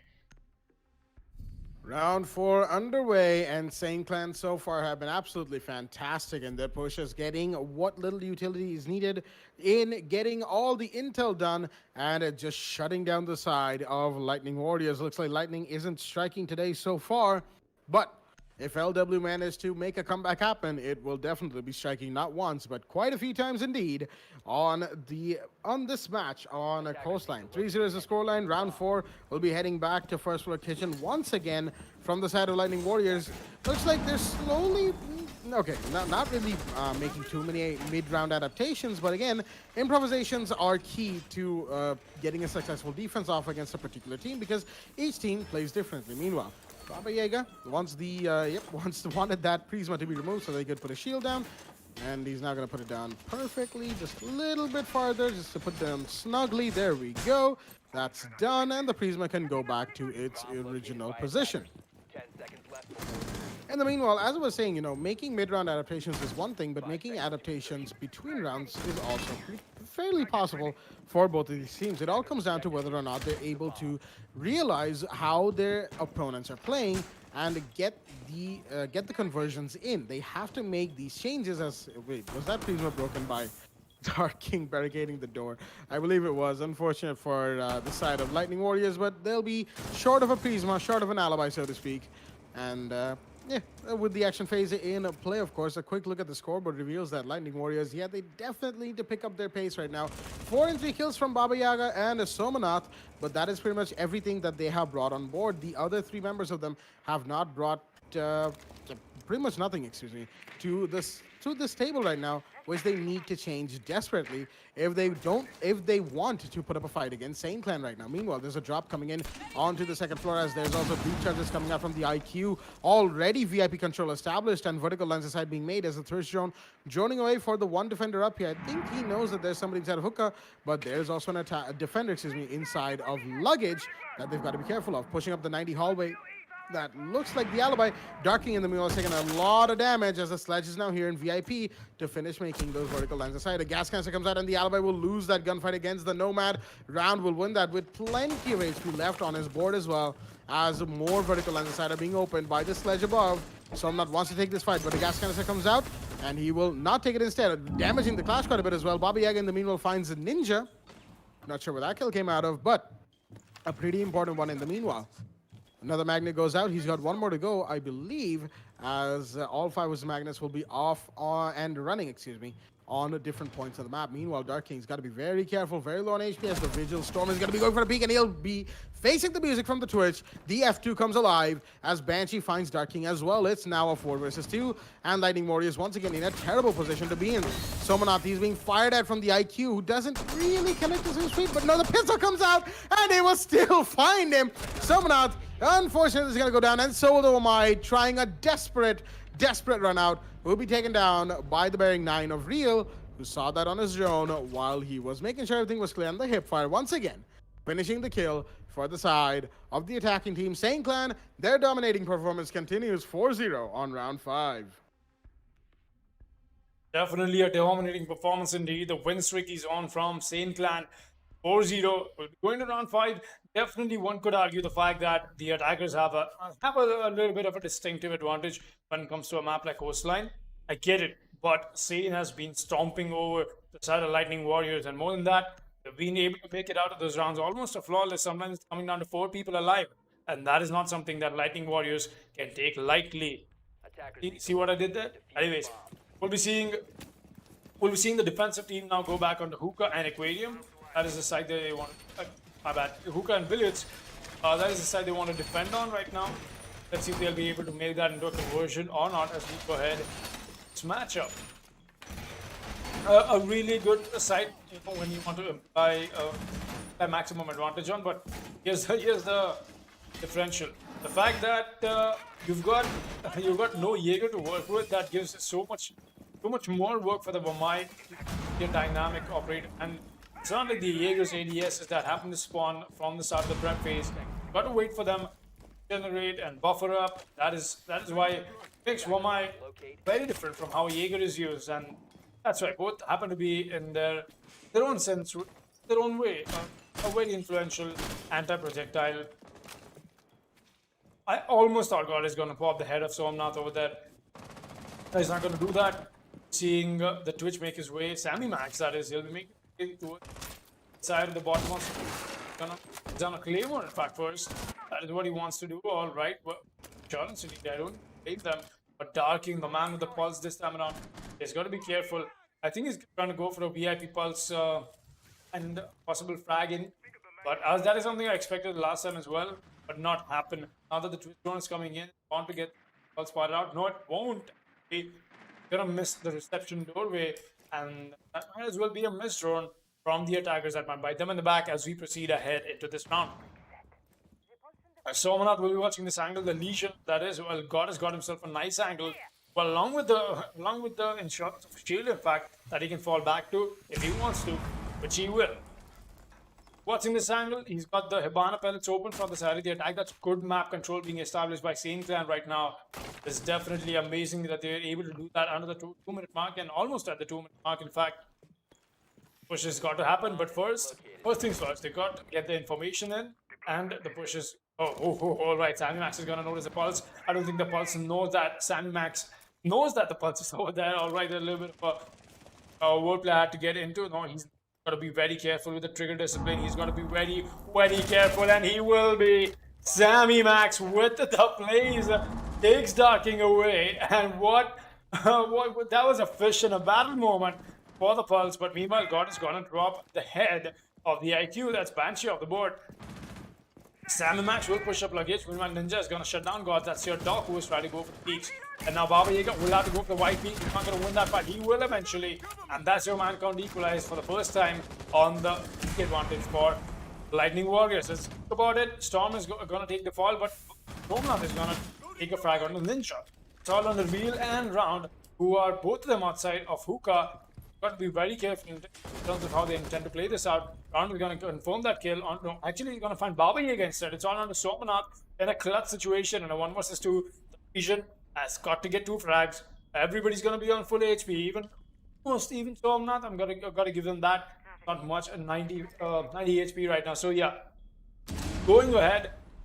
And the Nomad has already pushed in. I don't think he's noticed that, but round real FJ, in fact, is going to get that frag again. Round to finish up the down that he got before. And that is another round being put on board for Saint Clan, as they've definitely come up very dominating.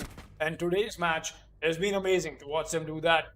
Let's see, going ahead, will we see more of Lightning Warriors or more of Saint Clan, as this is the last round before the role swap. Last round before the roll swap, we're going to be heading to first location from the looks of things from the side of the defense right now. Lightning Warriors have had just absolutely no answer to the way Saint Clan has been playing. It has been pretty much been Saint Clan all throughout the match, and yeah, just outplayed, outgunned in all corners. Even though the last round came pretty close, looks like Lightning Warriors, they're not striking quite yet. The Mozzie's brought in from in place of the Legion with the 6-pick from Somnath, and first location is going to be in play.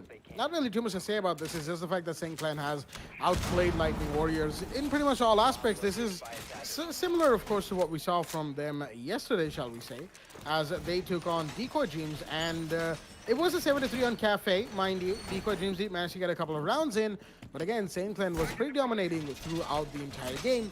And looks like they want to continue that streak on this one as well. The Womai, once again, a must-have for the side of Lightning Warriors. They really can't do anything except for sticking Baba Yaga on the Womai. As again, as Foxy mentioned, of course, he's pretty similar yet very different from the Jaeger in how his gadget works and how he plays.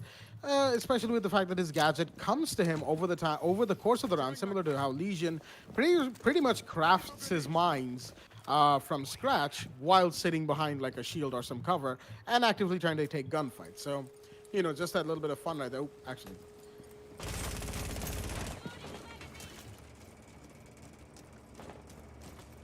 I'm changing max. Looks like we've actually for now. I think he's had maybe a disconnect. Round meanwhile is gonna start things off.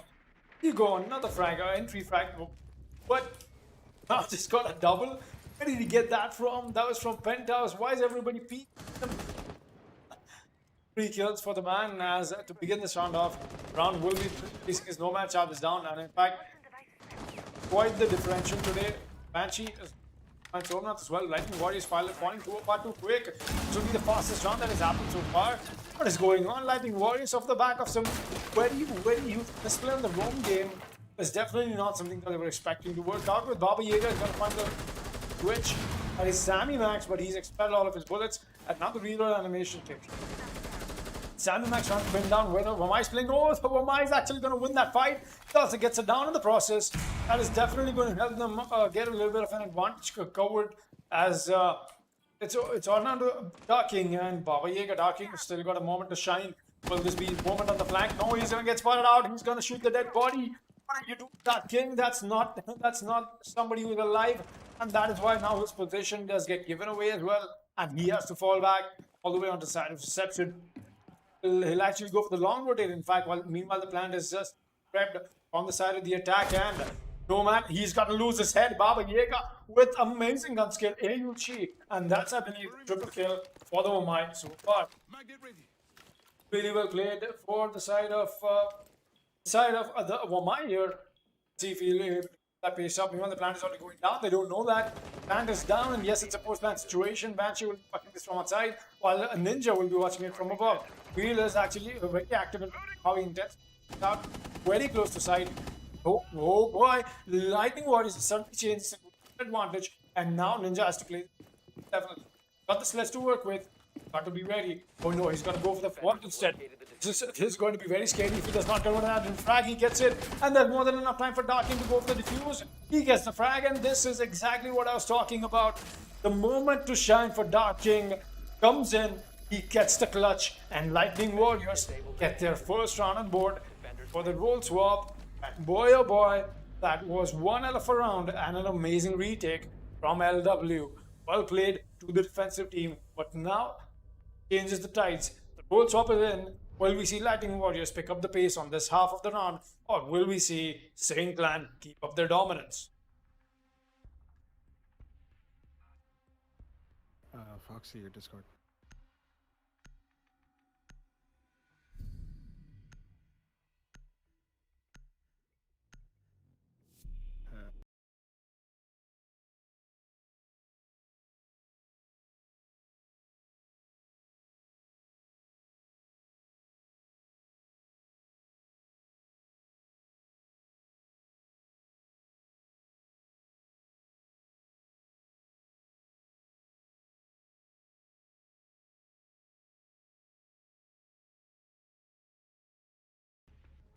All right, what a beautiful sixth round coming out from the side of both these teams right here. We did see Lightning Warriors finally manage to put a round on board for themselves, but is it too little too late? The score is 5-1 going into round 7, as I do apologize for randomly dipping out in the middle of the round right there, but there was a lot of noise going on at my house, and I didn't want the stream to catch on to that, as it can be pretty disruptive. Even though the mic I've got, it doesn't pick up a lot of noise. This one was particularly loud, so I do apologize for that, Foxy. Having to force you to sort of pick up where I left off. But we are back with round 7 right here, and round 7 being in play, of course. Sane Clan are going to be on the defense post roll stop. Looks like, wait, have they gone to kitchen or have they gone to blue bar? They've gone to kitchen, right? No. That is blue bar, actually. Yeah, that is the blue bar, in fact. Blue and Sunrise bar, with the help of the Mira, is going to be in play from the side of Sane Clan. Round playing the Spanish operator, of course. As when it comes to Coastline, most of the time you see Mira banned, mind you, along with the Jackal. But the Jackal is the only one banned, excuse me, as the Spaniard operator is going to still be in play. Meanwhile, Dark King already on the pool entrance door of Sunrise, as there is support coming in from the hallway at Storm. He didn't find the head of the Wamai. Oh dear me, the Mira was there to take the kill. What even happened there? I don't really know. We saw it, and yet we didn't understand it. A flashbang is probably going to be thrown in any second now. Yes, the flashbang is thrown in, but there is the Wamai magnet. There's another one thrown in for the operator behind the shield, as there is now God in the hallway outside of Sunrise and Blue Bar. Looks like Lightning Warriors wanted to go for a lightning push, but unfortunately, they will not be getting any of these kills. No, God actually has found one. That's round on the board, and that's a pretty big one, but Ninja's here to instantly defrag, and now the caller is here that the Monty is actually pushing the Wamai, and Bill's going to find Dark King anyway. That is the Monty. The board is down to Baba Yaga and Somnath to try and do something about the situation that they've been presented right now, a 4 versus 2. Not looking particularly great for the side of Lightning Warriors, as the flashbangs are coming out from the thermite to try and find where this operator is playing, but that doesn't work. The castle will not go down just yet. He has taken a little bit of damage, but the UMP will still win over the 556. Ninja with a double kill for himself has shut down Somanath, and it is all down to Baba Yaga to try and to really just try and clutch this out, get a couple of kills, and give his team enough time to confer as to what even happened. Shots are going to be fired, but no, he's still going to lose that to the defender sitting at a hookah, and that is Sammy Max with the SMG-11, finishing things off with the smoke for the side of Sane Clan. And they may have been interrupted for 1 round, but that interruption does not last long. Sane Clan will be taking match point. Round 8 is on board. I like how you had to take that little pause to count round 8. I happen to take pauses longer than that, in fact. But anyways, round 8 will definitely be underway. 6-1 is the scoreline, and I don't need to imply this at this point, or even the viewers know who's sitting on the advantage very heavily.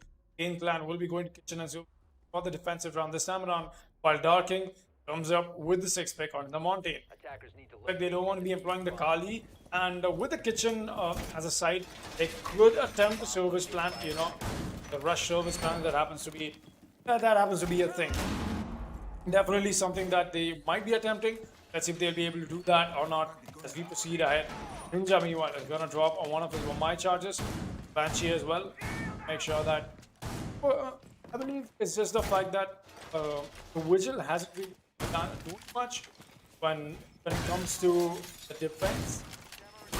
There's better roamers that can offer you more utility as well on a map like Coastline, but something they want to choose, and I don't blame them. Okay, Banshee has had some amazing shots, amazing frags. Take a look at the scoreboard. A 7-7 from Sammy Max and Banshee, while Ron will be the one getting maximum frags today as well. He was the one who got the maximum frags yesterday as well. So yeah, that's some good consistency on the man. Let's see if we're able to keep that up.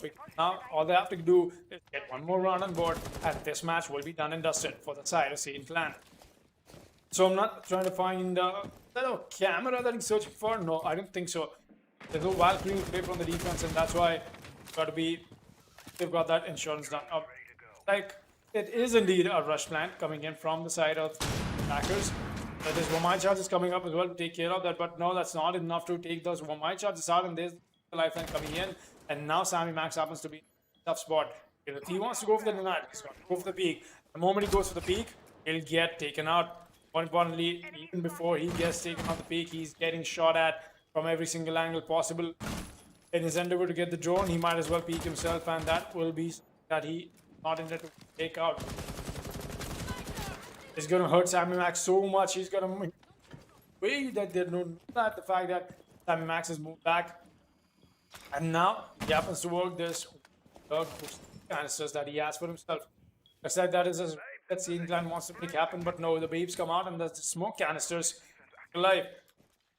That is good, definitely going to solve a lot of time for the side of Lightning Warriors, but is that enough to convert that into a victory for the defense or not? He's going to come up with the strategic position on the side of Bathroom. Another nest goes out, and that's going to claim a little bit of health of Dark King, but that's also going to give away the position of the smoke. That's why that's a soft wall staying at. Ying charges are coming up, but that's a bad smoke on the third canister. Is going to get blocked out, and the push from Ying has got to happen. Ron meanwhile is going to find God. That's the 10th kill for the man so far, as Storm has already pushed in.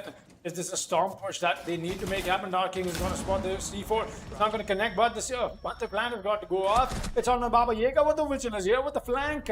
Boy, oh boy, what has happened? And suddenly Lightning Warriors have fallen apart so quickly, and so will this match be.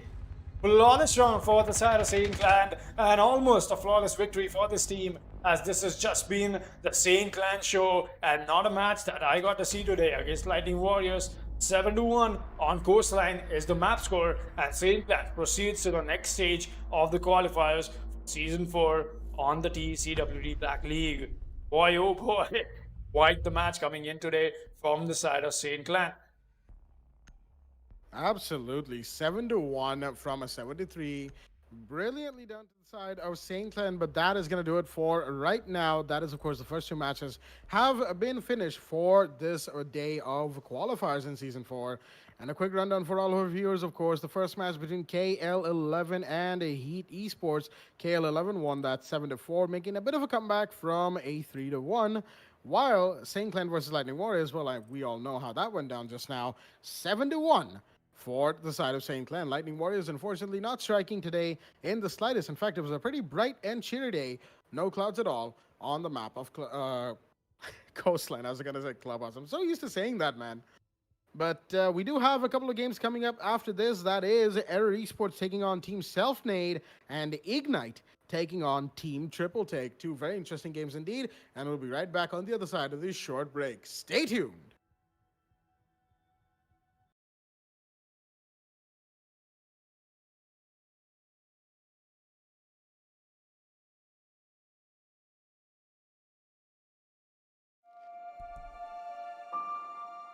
The moment of creation is a form of magic, where an off becomes an on, a 0 becomes a 1, then another, and another, until, deep in the complexity, you discover order, speed, reliability, power. Experience the WD Black NVMe SSD.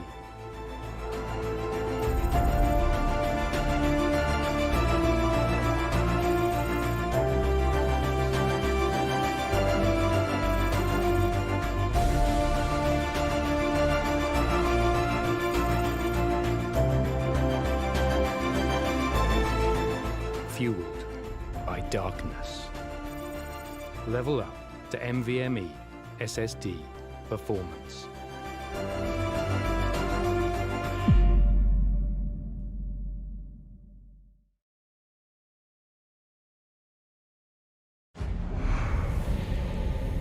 Numerous forces aimed at the Earth.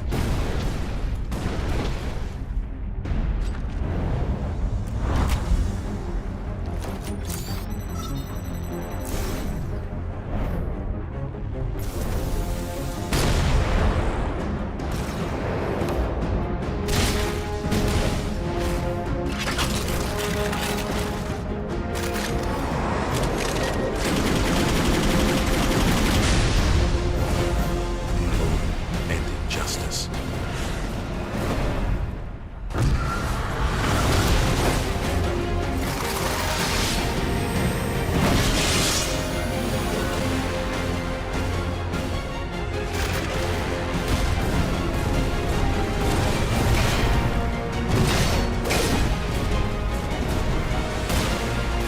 Let the glorious battle begin.